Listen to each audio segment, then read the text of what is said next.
विकी को हमेशा किस्मत ने उसकी मेहनत से ज्यादा दिया। पैदा हुआ एक बड़े घर में, मुंह में चांदी की चम्मच लेकर, और शादी भी की एक उससे भी बड़े घर में, सोने की चम्मच मुंह में लेकर। उसे मेहनत करने का शौक नहीं था। एक शौक था, वो भी घटिया शायरी करने का। उसकी हर बात शायराना ही होती थी। जैसे कि एक दिन, दूर से देखा तो चांद पे दाग था, दूर से देखा तो चांद पे दाग था, पास से देखा साबुन का छाग था। ठोको ताली। अरे ऐसी शायरी करोगे तो ताली तो पता नहीं, कोई तुमको ही ठोक देगा। शायरी वो बिल्ली है जो किसी का भी रास्ता रोक दे, और क्या मैं किल हूँ जो कोई मुझे ठोक दे। मुझे तो आपसे बात ही नहीं करनी।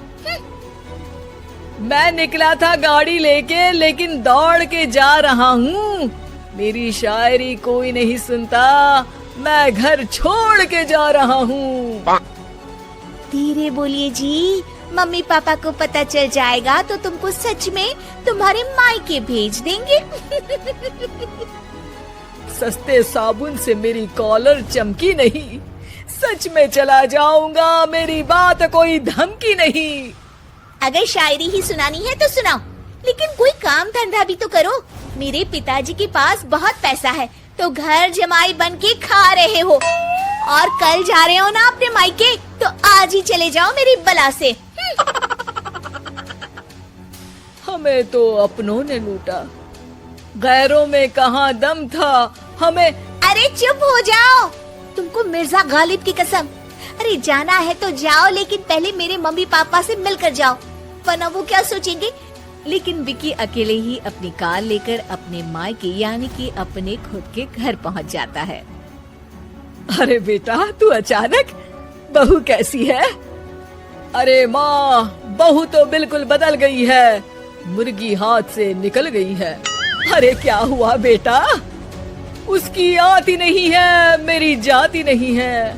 मैं करता हूँ शायरी, उसे भाती नहीं है। मेरे पास उसका फोन आया था बेटा, सही कह रही है वो। तुमको काम करना चाहिए, तभी तो इज्जत मिलेगी। घर जमाई बनके सास ससुर के पैसों पर कब तक ऐश उड़ाते रहोगे? मेरी जिंदगी में हर तरफ से उंगली हो रही है, फोन पर मेरी चुगली हो रही है। अरे चुगली नहीं कर रही थी बहू, वो तेरा भला चाहती है बेटा। सूखे हुए कपड़े को भी गीला कह रहे हैं लोग, चुगली करने को मेरा भला कह रहे हैं लोग। ठोको ताली।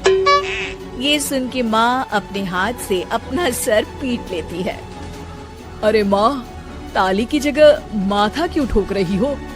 बेटा तू ना आराम कर, तेरे पिताजी भी आने वाले हैं, खाना लगा देती हूँ।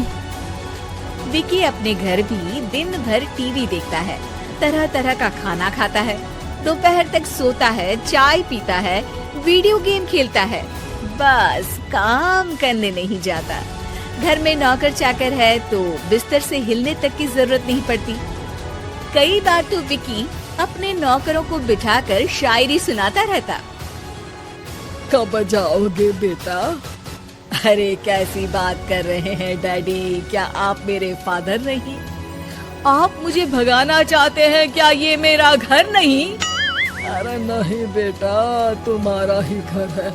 हम तो चाहते थे कि तुम यहीं रहो और मेरा काम आगे बढ़ाओ, लेकिन तुम ही चले गए घर जमाई बनने। अरे मेहनत तो गधे भी करते हैं, मैं अच्छी किस्मत लेके पैदा हुआ हूँ, मैं घर जमाई हूँ, ससुराल का फूल गेंदा हुआ हूँ। ठोको ताली। पिताजी और माँ सच में ताली बजा देते हैं। ऐसा पहली बार होता है जब विकी की शायरी पर किसी ने ताली बजाई हो। अरे आप लोग सच में ताली बजा रहे हैं? हाँ बेटा, तुम्हारे ससुर का फोन आया था, बोला जब तक घर जमाई जी कोई काम ना करने लगे हमारे यहाँ मत भेजना। अब तू तो काम करने से रहा और तुझे रहना भी है हमारे घर में ही, करेगा भी शायरी ही। और बार बार ठोको ताली बोलेगा तो आदत डाल ही लेते हैं ताली ठोकने की। विकी उसी वक्त खड़ा होता है और बहुत गुस्से में सीधे ससुराल के लिए निकल जाता है। फिर से आ गए? लेकिन सुमन को देखते ही विकी पिघल जाता है। अब सुमन, आई एम सॉरी, आज से ना मैं सिर्फ शायरी ही नहीं बल्कि काम भी करूंगा। तुम अपने ऑफिस में बात कर लेना, कोई भी मेहनत का काम कर लूंगा। मैं घर जमाई बन के रहूंगा लेकिन काम करूंगा और इज्जत से रहूंगा। मतलब सिर्फ तुम नहीं आए हो, तुम्हारे साथ तुम्हें अकल भी आ गई है। मैं अपने कारखाने का मैनेजर बनाता हूँ तुमको, कल से मेरे साथ चलना वहाँ। थैंक यू ससुर जी। थैंक यू से काम नहीं चलेगा, एक शायरी सुनानी पड़ेगी। है? जरूर। ससुर के पास पैसा होते भी मेहनत जिसको भाई है, वही सच्चा दामाद है, वही अच्छा घर जमाई है। ठोको ताली। सब विकी की शायरी पर ताली ठोक देते हैं। शिक्षा, जब किस्मत आपको बहुत सारा दे दे तो उसकी कद्र करनी चाहिए और मेहनत करना कभी नहीं भूलना चाहिए।